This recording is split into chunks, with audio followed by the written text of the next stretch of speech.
Suka o gadgets nga wala gamita. Dunganong ta, maglansya sa tanan mga sinina. Dagino ta, ang repayaw pirmi abrisirado. Magdagino ta, pahinumdum ka nimo. Ikan sa sipalko.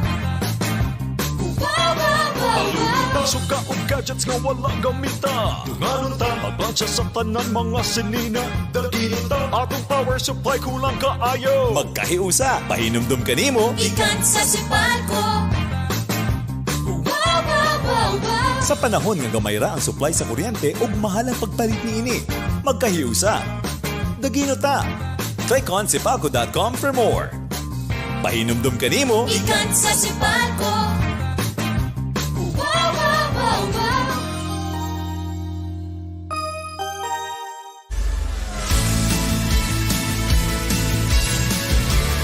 Providing high-quality products at an affordable price. Atomy's competitive edge lies in the nature of distribution itself. Atomy strives for providing absolute quality products at an absolute price. These are the values that Atomy has practiced from its beginning.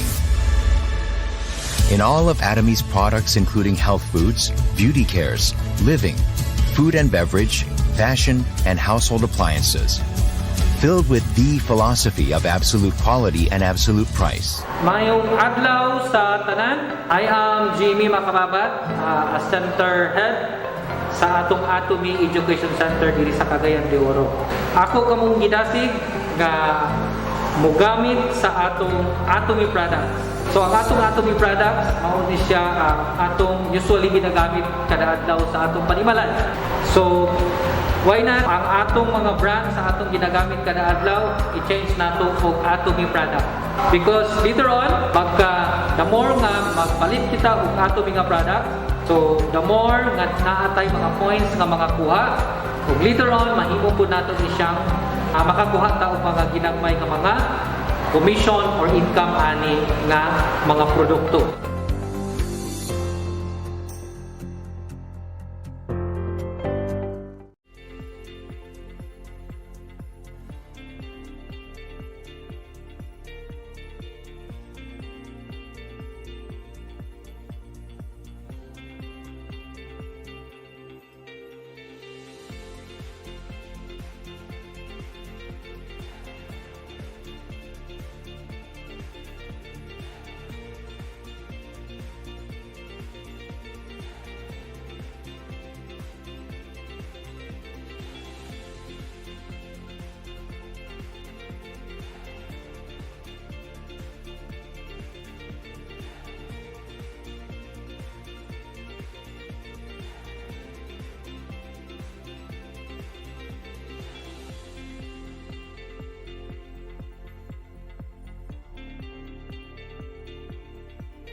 Magandang araw po mga mag-aaral ng Misamis Oriental General Comprehensive High School. Ako po inyong guro, Ginoong Wilson Alviar, para sa napakahalagang aralin na kapupulutan natin ng lubusang kaalaman at impormasyon.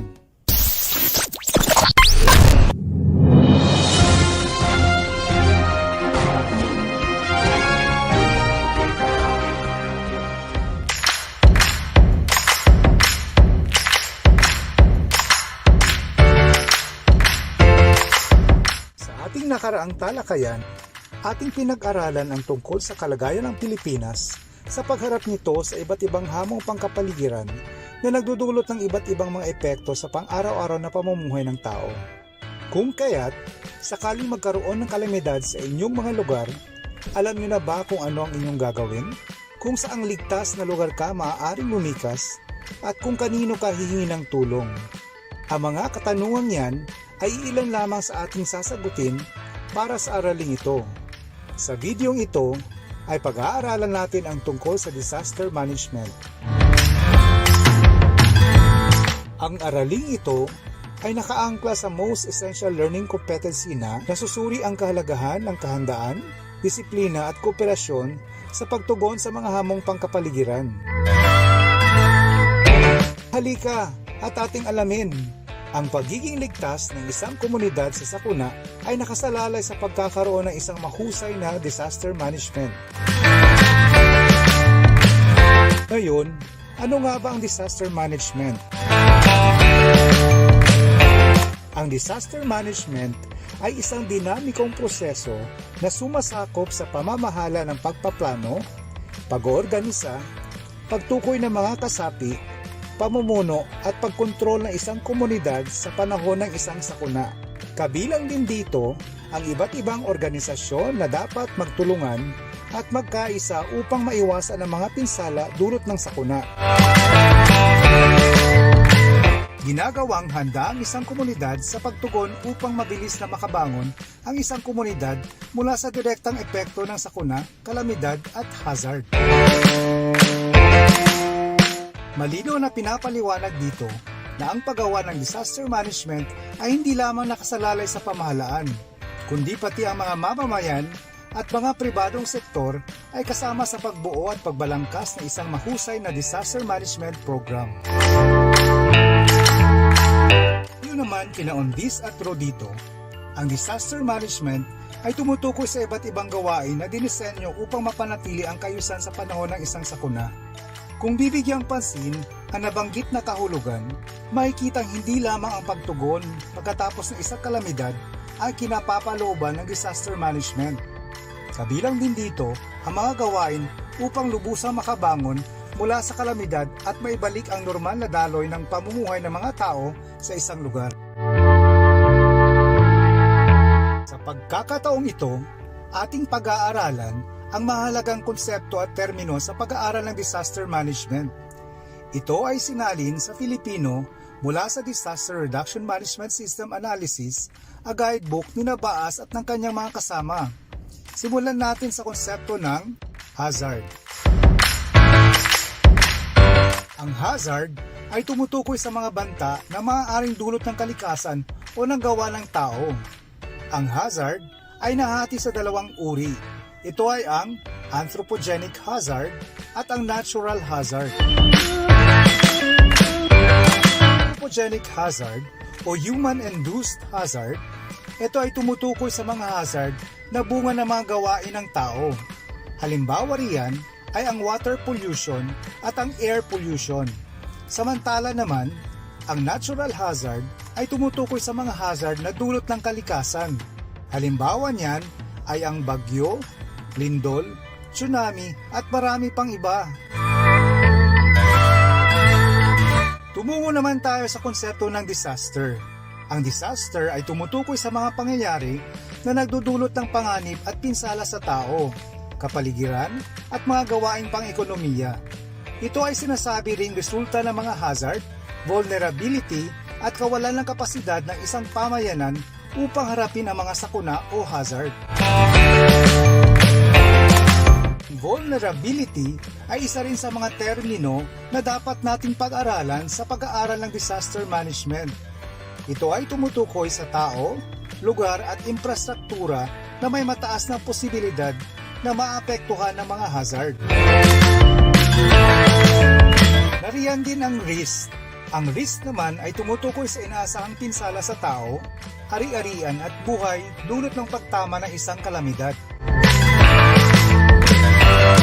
At ang panghuli ay ang resilience. pagiging resilient ng isang komunidad ay tumutukoy sa kakayahan ng pamayanan na harapin ang mga epekto na dulot ng kalamidad.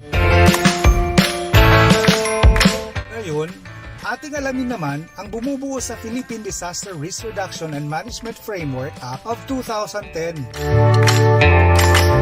Nakabatay ang Philippine Disaster Risk Reduction and Management Framework Act of 2010 sa dalawang pangunahing layunin. Una, ang hamon na dulot ng mga kalamidad at hazard ay dapat pagplanuhan at hindi lamang haharapin sa panahon ng pagsapit ng iba't ibang kalamidad. Pangalawa, mahalaga ang bahagi ginagampanan ng pamahalaan upang mabawasan ang pinsala at panganib na dulot ng iba't ibang kalamidad at hazard. Binibigyang diin ng Philippine Disaster Risk Reduction Management Framework ang pagiging handa ng isang bansa at ng isang komunidad sa panahon ng mga kalamidad at hazard.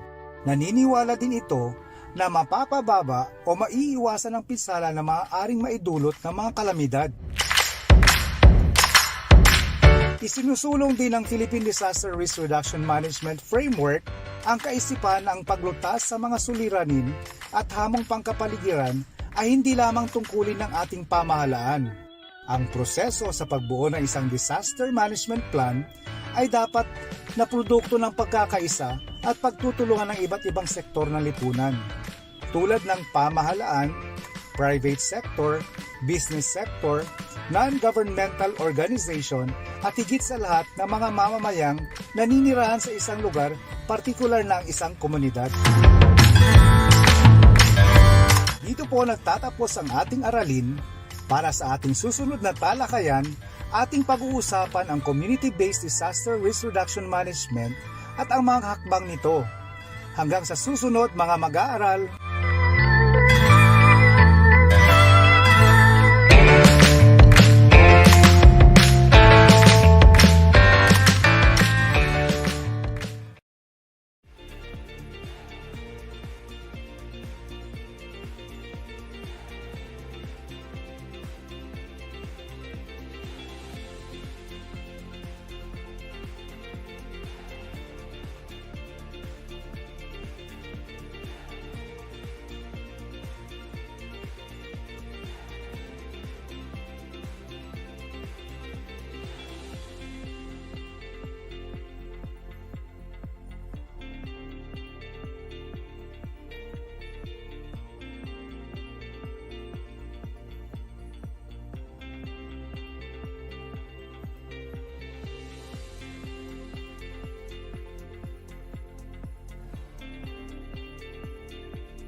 Magandang buhay! Magandang araw po sa lahat ng ating tagapanood. Ako po ay si Maria May M. Melo. Ako naman ay si Ginang Heidi Fabria Salcedo. Ako naman si Maria Lourdes P. Suquillo, guro sa edukasyon sa pagpapakatao sa po Mula sa Misamis Oriental General Comprehensive High School. Ating balikan ang tagdaang modul. Napapalahanan ganito sa paghubog ng konsensya patay sa likas na batas moral. Ito rin ay nagsisilbing gabay sa tamang pagpapasya at pagkilos ng tao. Hindi ba natutunan mo na ang konsensya ay tinig ng budi na nagbibigay payo sa tao at nag-uutos sa gitna ng isang moral na pagpapasya? Kaya inaasahan sa iyo ang isang maikling salaysay ng iyong journal sa nagdaang aralin. Habang ikaw ay nagpapatuloy sa pagtuklas ng mga bagong kaalaman, siguradong may marami ka pang mapag-aralan o di kaya'y mapapatunayan sa aralin. Kaya ngayon, magkaroon muna tayo ng maikling pagsasanay. Pag-aralan at suriin ng mabuti ang mga sumusunod na larawan. At dito matutuklasan ninyo ang dati ninyong kaalaman tungkol sa kalayaan at upang magkaroon ng pag-uugnay sa bagong aralin. Suriin ang alin sa mga ito ang nagpapakita ng kalayaan at alin ang hindi. Lahat kasi kami rito sa barangay ay naasam na magkaroon ng maganda, malinis at mas tahimik na lugar. Mas maganda at mapapabilis ang pagbabago kung magtutulungan ang lahat. Kumbaga, kasing bilis na kidlat ang ating pagbabago. Madami rin kasi ditong tambay, kaya yun talaga ang pinagtuunan namin ng pansin, lalo na't may curfew tayo. Nakakamangha ang iyong paraan, Kap. Kamusta naman? Maganda ba ang kinalabasan? Sa palagay nyo, nagpapakita ba ito ng kalayaan? Magaling! Ang larawan na ito ay nagpapakita ng kalayaan dahil nagtutulungan sila upang makamit ang katiwasayan at katahimikan ng kanilang lugar para sa ikabubuti sa lahat. Ibigay mo lahat ng nalimos mo. Pakawalan mo ako, Malo! Nasasaktan ang kamay ko! Tingnan natin ang ikalawang larawan. Sa larawang ito, may nakita ba kayo na naghahayag ng kalayaan? Mahusay! Ito ay isang maling halimbawa ng walang kalayaan dahil pinilit niya o pinwersa niya ang tao upang makuha ang gusto niya. Sa ikatlo at huling larawan, Ayaw kong makipaglaro sa mahirap na tulad ninyo. Umalis ka na, maldita! Alis! Ay, nagpapakita o naghahayag ba ang larawan na may kalayaan? Tama! Ito ay nagpapakita ng maling halimbawa ng kalayaan dahil minamaliit niya ang ibang tao base sa estado ng kanilang pamumuhay. Hindi porket may kalayaan ay pwede na tayong manlait at manakit ng kapwa. Mahusay! Ang inyong ipinakitang galing sa pagsusuri ng mga larawan kung ito ba ay naghahayag ng kalayaan o walang kalayaan. Para mas lalong maunawaan ang aralin ito, iugnay natin ang kalayaan sa kasalukuyang pangyayari nang dumating ang coronavirus o mas kilala sa COVID-19 sa mundo at sa ating bansa ay sumailalim sa lockdown sa mga nakalipas na buwan. Ang lahat ay pinayuhan na panatilihin ang kalinisan sa katawan at manatili sa kani-kanilang tahanan. At dahil dito, marami ang nag-iisip na limitado ang kanilang mga kilos na maaaring gawin. Sa mga pangyayaring ito, masasabi natin ang mga sumusunod na mga salita. bakit hindi na tayo basta-basta makalabas ng bahay ngayon? Hindi na ako malaya dahil hindi ko na nagagawa ang gusto ko. Nakakapagod magsuot ng face shield at face mask. Noon, wala pang coronavirus. Malaya akong makakilos. Ngayon, para akong nakakulong. Ilan lamang ito sa mga katanungan na ating nararanasan ngayon sa panahon ng pandemya. Mga tanong, may pinagkaibahan ba ang kalayaan natin noon na wala pa ang pandemya sa kalayaan natin ngayon na mayroon ng pandemya? Maaari nga bang gawin ng tao ang lahat ng kanyang gusto o naisin at nawawala nga ba ang kalayaan ng tao? Upang masagot natin ang mga tanong, ating pag-aralan sa araw na ito ay ang tungkol sa tunay na gamit ng kalayaan. Alam niyo ba kung ano ang ibig sabihin ng kalayaan? Bago natin pag-usapan ang buong detalye, Tandaan niyo na mahalagang pakinig ng mabuti upang masagutan ng maayos ang inyong mga module at huwag kalimutang humingi ng tulong sa mga nakakatanda kagaya ng inyong mga magulang, ate at kuya kung meron kayong hindi masyadong naintindihan sa paksang ito. Handa ka na ba? Arat na! Kumuha ng papel at ballpen upang maitala ang mga importanteng bagay na natalakay at maaari mo ito gamitin bilang guide sa iyong pagsagot sa module. Ang aming pagbati dahil nalagpasan ninyo ang unang linggo hanggang ika-4 na linggo. para sa ika-5 linggo ng unang markahan, inaasahan na ikaw ay magkaroon ng malalim na pangunawa tungkol sa tunay na kalayaan.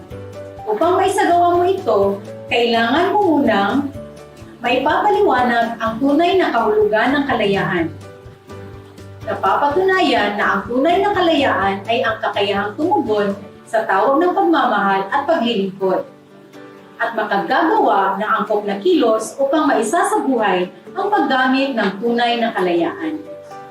Sa nakaraang pag-aaral, ating napag-alaman ang layunin sa paghubog ng tamang konsensya ay nabubuo ang ganap ng pagkatao, pagpapahalaga at katotohanan upang matiyak na ang sarili ay magpapasya at kikilos batay sa kung ano ang tama at mali. Ngayon naman, tatalakayin natin kung ano ang tunay na kahulugan ng kalayaan. Handa na ba kayo?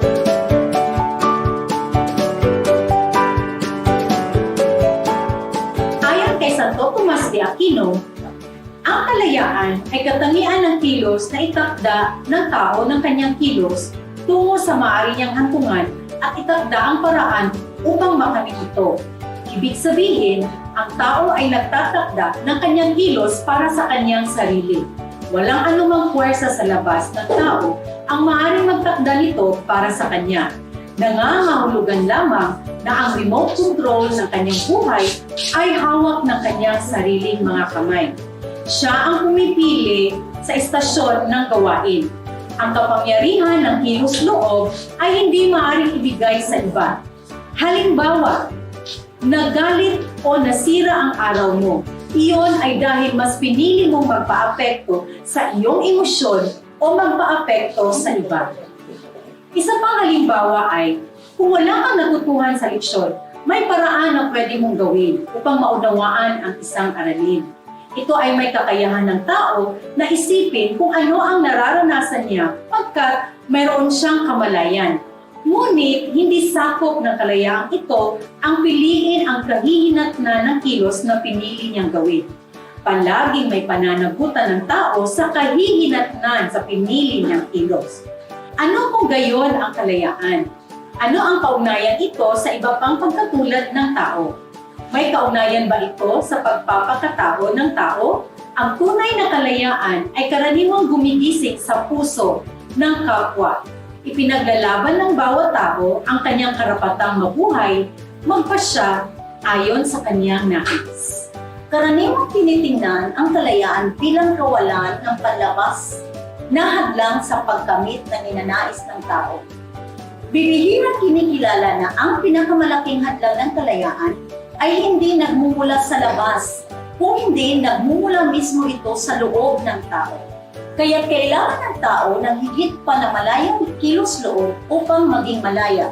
Ibig sabihin, ang tinutukoy na higit kung titingnan ang kalayaan sa aspekto mayroon itong kakambal na responsibilidad.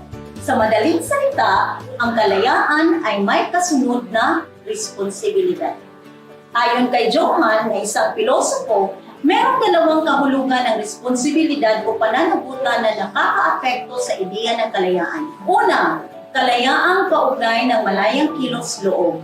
Ibig sabihin, may pananagutan ng tao sa kilos na kanyang ginawa. Ang kalayaan ay nakakabit sa sarili na may kakayahang kumilos ng sariling kagustuhan sa pagsasabi ng oo o hindi, pagpapasya kung ano ang gagawin. Ito ang kalayaang kaugnay ng malayang kilos-loob, kaya't may pananagutan ang tao sa kakalabasan ng kanyang kilos at harapin ang kahihinatnan ng kanyang ginawa. Halimbawa, maaaring bumagsak ang marka ng isang mag-aaral na hindi pumasok sa klase at kailangan niyang harapin ang resulta nito.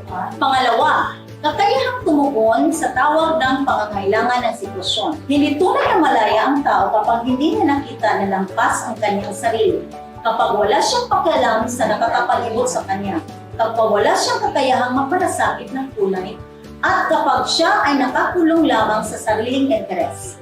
Kakabit ng pananagutan ang kakayahan ng taong tumugon sa objektibong tawag ng pangangailangan ng sitwasyon. Ang ibig sabihin ng objektibo ay ang mga bagay na hinangad na gusto mong makuha o mangyari. Ayon kay Livio, ang tunay na kalayaan ay hindi sariling kalayaan ng tao na hiwalay sa sambayanan. Ginagamit ang kalayaan sa pakikipagkapwa-tao sapagkat ang tunay na kalayaan ay pagpapahalaga sa kapwa, magmahal at maglingkod. May dalawang aspekto ng kalayaan, Kalayaan mula sa, freedom from. Kalayaan para sa or freedom for. Mas lalo nating maintindihan ang mga aspektong ito sa pamamagitan ng mga sumusunod na halimbawa. Isang matanda ang nakatayo sa kanto at naghihintay ng tulong sa kanya upang makatawid. Maaari siyang tulungang tumawid o kaya'y huwag pansinin. Ngunit mayroon siyang pangangailangang nagsusumiksik sa aking kamalayan at humihimo sa akin na siya'y tulungan. Hindi ko siya tinutulungan para pasalamatan niya ako, o kaya'y sa magandang pakiramdam na nagmumula sa pagtulong sa kapwa. Bagkus nakikita ko ang kanyang pangangailangan at kung hindi ko ito papansinin, ay alam kong hindi ako karapat-dapat bilang ako. Ngunit hindi ko rin makikita ang kanyang pangangailangan at hindi ako makatutugon kung sarili ko lang iniintindi ko. Kung pairalin o ang aking katamaran, hindi ko na naising gagambalain ako ng iba. Ikalawang halimbawa, tumaas ang biktima ng COVID-19 at ito ang naging dahilan kung bakit nauubusan na ng mga essentials na mga gamit sa pribado at pampublikong hospital. Marami ang nagsasarang mga negosyo. May mga nawawala ng trabaho at naghihirap ngayon sa buhay. Ngunit sa kabila ng lahat, may mga taos pusong nagmamalasakit sa pamamagitan ng pagbibigay donasyon ayon sa abot ng kanilang makakaya. Ang nasa kalooban nating pagpapakatao ang nagpapakilo sa atin upang tumugon sa tawag na magmahal ng kapwa. Sa pagtugon natin ng oo at inakay natin at tinulungan natin tumawid, halimbawa ang matanda sa kalsada. Sa pagtulong natin sa kanya, ipinapakita natin ang ating pananagutan sa kanya. Ang pagbibigay donasyon o ang pagtulong sa nangangailangan ay lumalaya at nagliligtas sa atin mula sa makasariling interes, pagmamataas, katamaran, at iba pang hindi kaaya-ayang ugali. Binubuksan nito ang ating kamalayan na gamitin ang ating kalayaan para maglingkod sa kapwa at palalimin ang ating pagkatao. Ayon kang Scheller, ang kalayaan ay kilos kung saan dumaraan ang isang tao mula sa pagtataglay nito patungo sa pagiging isang uri ng tao ninanais niyang makamit o nagpapakilala ng uri ng kanyang pagkatao. Makikita ito sa dalawang uri ng kalayaan. Una, ang malayang pagpili o horizontal freedom. Tumutukoy sa pagpili sa kung ano ang tingin ng taong makabubuti sa kanya. Pinipili natin ang isang bagay dahil nakikita natin ang halaga nito sa atin. Halimbawa, kailangan mong bumili ng bagong sapatos dahil nasira na ang iyong ginagamit. Marami kang pinagpipili ang sapatos sa pagpunta mo sa isang department store. Ngunit naghanap ka ng mas bagay o komportable sa iyo. Estilo na inaasahan ng iyong mga kaibigan sa iyo. Ibig sabihin nito, pinili mo ang isang bagay dahil mahalaga ito para sa iyo. Ang ikalawa naman ay ang vertical freedom o fundamental option, nakabatay sa uri o estilo ng pamumuhay na pinili ng isang tao. Halimbawa, balikan natin yung tungkol sa pagpili o pagbili ng sapatos. Nang tanungin mo ang sales lady kung magkano, saktong 1,000 piso ang halaga ng sapatos at dala mong pera. Pero 600 lang ang budget mo para sa sapatos. Ang 200 nito ay para sa gamit sa eskwela.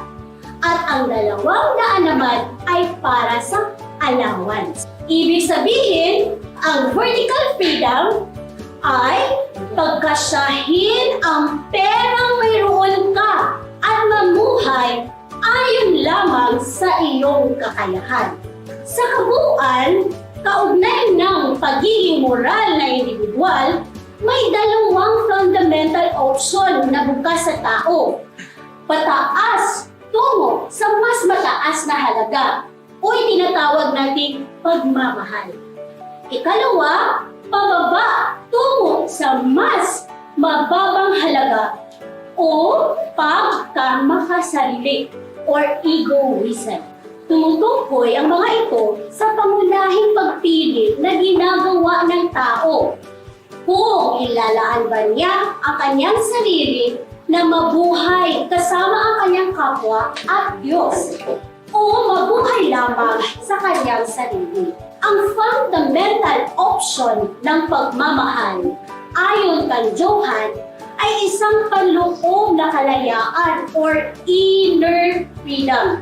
Halimbawa, ang naging sitwasyon ni Nelson Mandela. Sino nga ba si Nelson Mandela? Bakit naging halimbawa ang kanyang buhay sa tunay na kalayaan? Si Nelson Mandela ay dating presidente ng South Africa.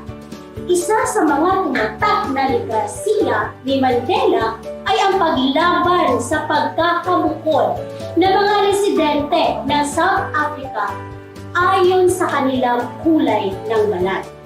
Dahil sa napakagandang layunin para sa kanilang bansa, nakatanggap ng suporta si Mandela simula sa iba't ibang bansa at tuluyang natalo ang diskriminasyon sa South Africa. Siya rin ang naging mukha ng demokrasya sa bansa nila dahil sa pagkakapantay-pantay na pinagsimulan niya. Ngunit, bago na isakatuparan ni Mandela ay malaking pagbabago sa kasaysayan ng mundo. Hindi madali ang kinakaharap niya. Noong 1962 ay inaresto at ikinulong si Mandela dahil sa paratang na nais daw niyang pabagsakin ang pamahalaan ng pananabutahe.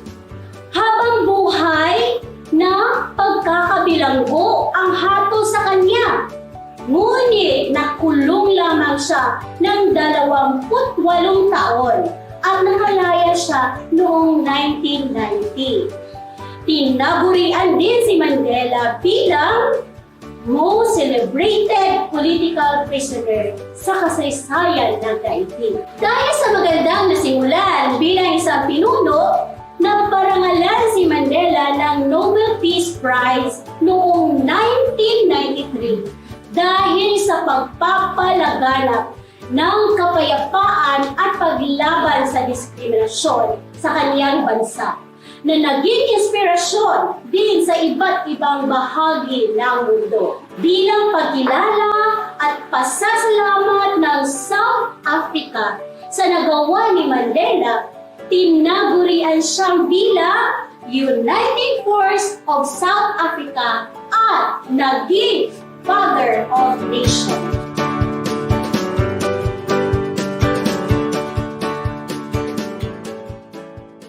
Puputak talaga ang ipinapakita ni Nelson Mandela tungkol sa tunay na kahulugan ng kalayaan. Ang tunay na kalayaan ay ang pagmamahal at paglingkod sa kapwa.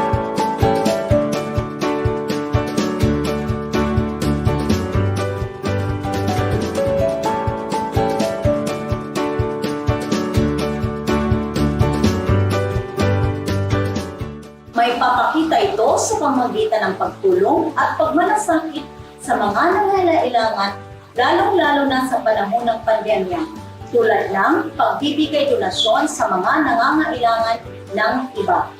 So ngayon, Naintindihan na ba ninyo ang tunay na kahulugan ng kalayaan? Nakikita o naisa sa buhay ba ito sa pang-araw-araw ninyong mga gawain? Salamat naman kung gano'n. Kung sa gayon, binabati namin kayo dahil kayo ay isang tunay na malayo.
Hi, my name is Cherry Sabesha. I'm one of the Technology and Livelihood Education teachers of Misamis Oriental General Comprehensive High School. I'm teaching grade 9 and grade 10 food processing students. Today, I'm going to demonstrate one of the core competencies in food processing. I'm also going to demonstrate the correct way of labeling and packaging of the finished product. For the information of everybody, sugar concentrated product includes fruit preserves, jellies, and jam. For this video, I'm going to demonstrate mango jam. To start up with, you need to set up your station to prepare the jam. Now you are going to wear your complete personal protective equipment. That includes your hairnet, chef's jacket, and an apron. On your table, you need to prepare the basic tools and equipment. So I have here a pan, a stove, a blower for sealing, a wooden ladle, a knife, measuring cups, bowls, a chopping board, 2 jars, and a blender. So here are the main ingredients in making mango jam. We have here ripe mango, granulated white sugar, and lemon juice. So, let's start making the mango jam. First, we are going to blend the ripe mango. Blend it into puree. Do not add water. Next, measure 2 cups of puree.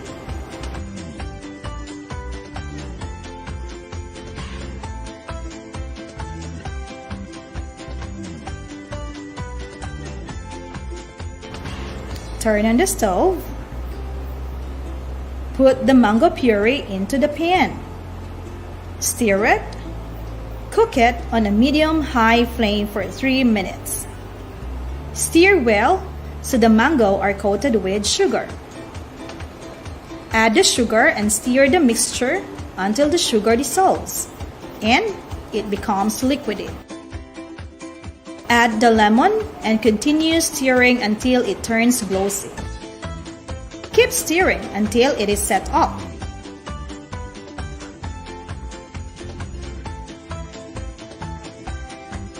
Mangoes are low-pectin fruit, which means they don't gel as readily as others when you're making mango jam.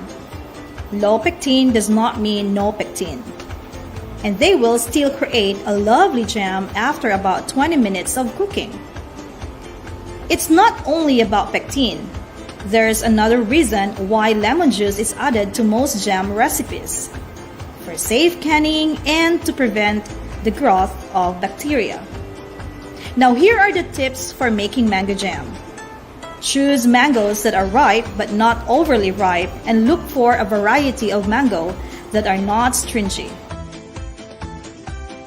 To test manually the jam, swirl your spatula through your cooking jam. Hold it up over the pot and watch how it falls. If the jam runs right off the spoon and looks thin and runny, it's not done yet. However, if it forms thick droplets that hang heavily off the bowl and don't immediately fall off, it is either nearing completion or it's done. Before you're going to transfer the jam into the jar, you need to use this funnel.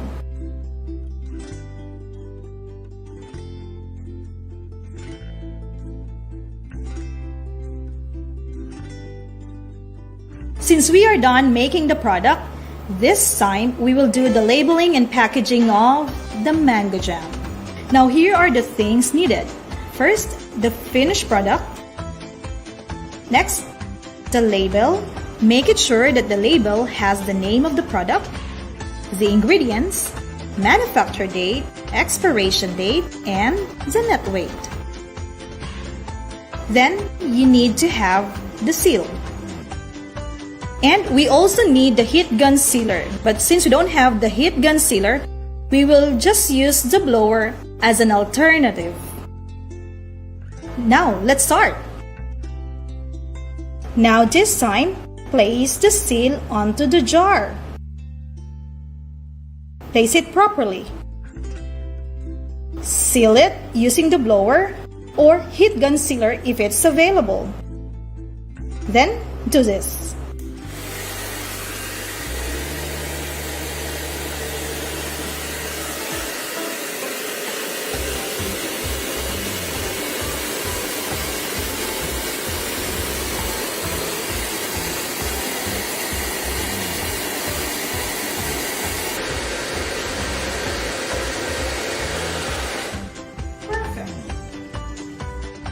Next, stick the label properly to the jar.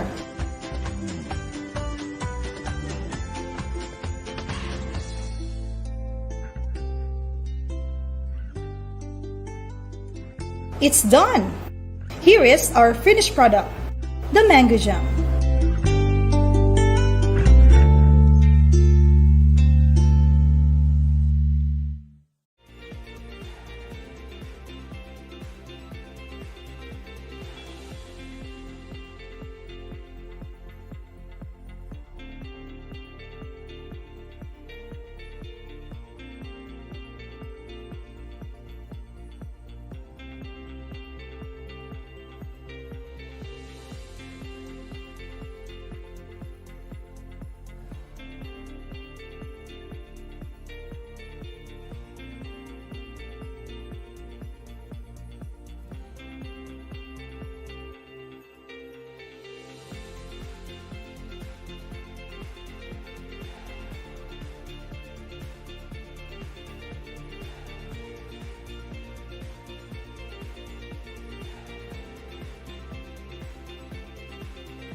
Good day, learners!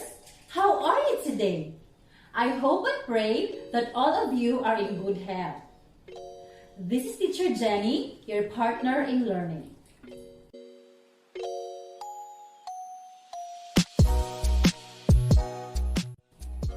Today, we will be learning the basics of volleyball, its rules, volleyball court and position, the net annotations, the scoring and its violations. Are you ready to learn? Before we proceed to our lesson proper, let's have our pre-assessment. I have prepared 3 questions for you. Write your answer on a clean sheet of paper. Number 1. Who invented volleyball?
Number 2, where it is originated.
Number 3, how playing volleyball benefits our health.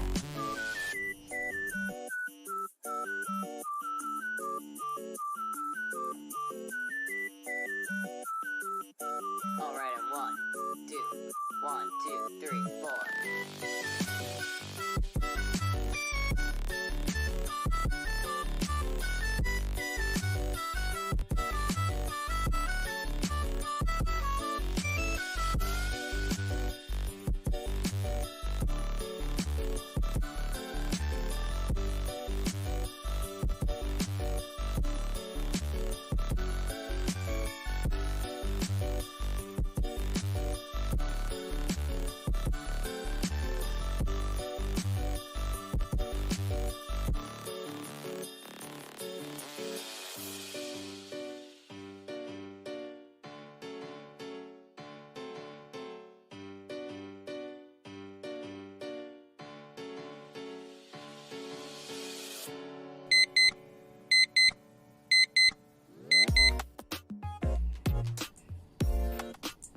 Are you done?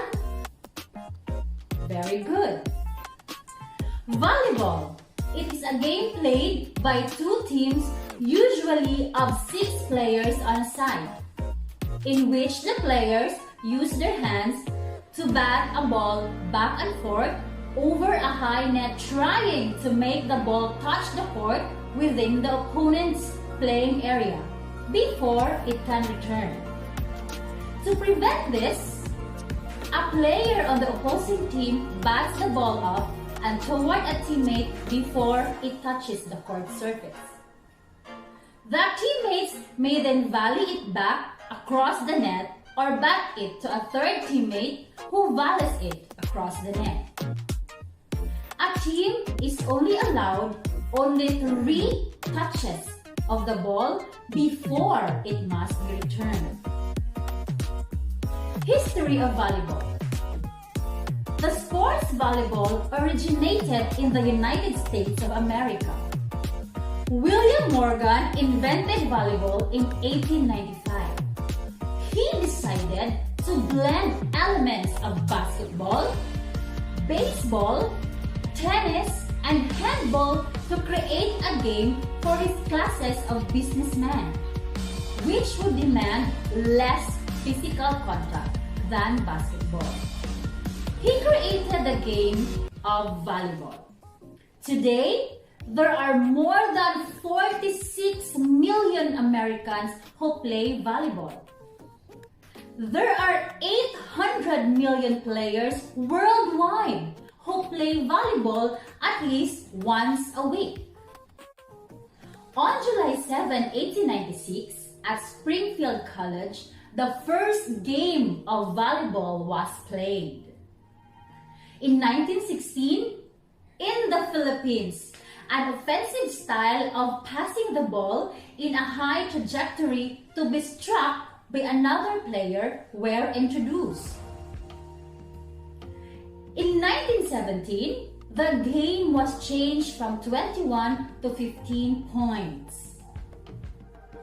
In 1920, 3 hits per side, back row attack rules were instituted. And in 1964, volleyball was introduced to the Olympic Games in Tokyo, Japan. The objective of the game. The goal is to be the first team to reach 25 in both games of the second set. Rules in volleyball. There are lots of rules, but the most important are: the players can touch the net. A single person can touch the ball 2 times consecutively. The team is only allowed 3 touches. The serve must start outside the court. And blocking a serve isn't allowed. Let's go to the court and possession. The court is divided in 2 equal parts. In one part, there is a serving zone, a defense zone, and attack zone. Where can we play volleyball? Inside the gym and outside the beach. The net and rotations. The volleyball net is 7 feet and 11 inches at its highest point for men, and is 7 feet and 4 inches for women. The players rotated like clockwise. The ball. The ball weighs between 9 and 10 ounces. Ball pressure is between 4.5 and 6.0 pounds. The serve. Server must serve from behind the restraining line until after contact. Ball may be served underhand or overhand. Ball must be clearly visible to opponents before serve. Serve ball may graze the net and drop to the other side for point. First game serve is determined by a volley. Each subsequent game shall be served by the previous game loser. Serve must be returned by a bump only, no setting or attacking a serve. Let's go to scoring. Scoring. Rally scoring will be used. There will be a point scored on every score of the ball. Offense will score on a defense miss or out of bounds hit. Defense will score on an offensive miss, out of bounds hit, or serve into the net. Game will be played to 25 points. Must win by 2 points. A team will rotate each time they win the serve. Players shall rotate in a clockwise manner, and there shall be at least 4 to 6 players on each side. How to play the game? Maximum of 3 hits per side. Player may not hit the ball twice in succession. And always remember, a block is not considered a hit. Ball may be played off the net during a volley on a serve. A ball touching a boundary line is very good. Here are some few things you need to know to ensure you don't violate any rules. The basic violations. Stepping on or over the line on a serve. Failure to serve the ball over the net successfully. Hitting the ball illegally, like carrying, palming, throwing, and etc. Touches of the net with any part of the body while the ball is in play. If the ball is driven into the net with such force that it causes the net to contact an opposing player, no foul will be called, and the ball shall continue to be in play. Reaching over the net except under these conditions. Number 1. When executing a follow-through. Number 2. When blocking a ball which is in the opponent's court but is being returned. The blocker must not contact the ball until after the opponent who is attempting to return the ball makes contact, except to block the third play. Reaches under the net if it interferes with the ball or opposing player. Failure to serve in the correct order. Blocks or spikes from a position which is clearly not behind the 10-foot line while in a back row position.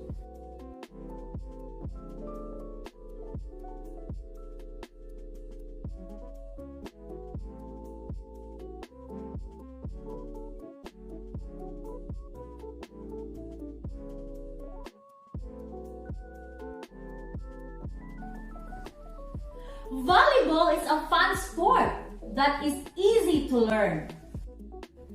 Playing volleyball will help improve your cardio, flexibility, balance, and coordination.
your post-assessment, I want you to get a clean sheet of paper again. I have prepared 2 questions for you. Number 1. I want you to draw the volleyball court and label its parts.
Number 2, give the measurement of the parts of the court.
Are you done? Very good. That was our lesson for today. I hope you had a great time learning. This has been Teacher Jenny. I want you all to stay safe by staying at home. Goodbye, learners! Until next time!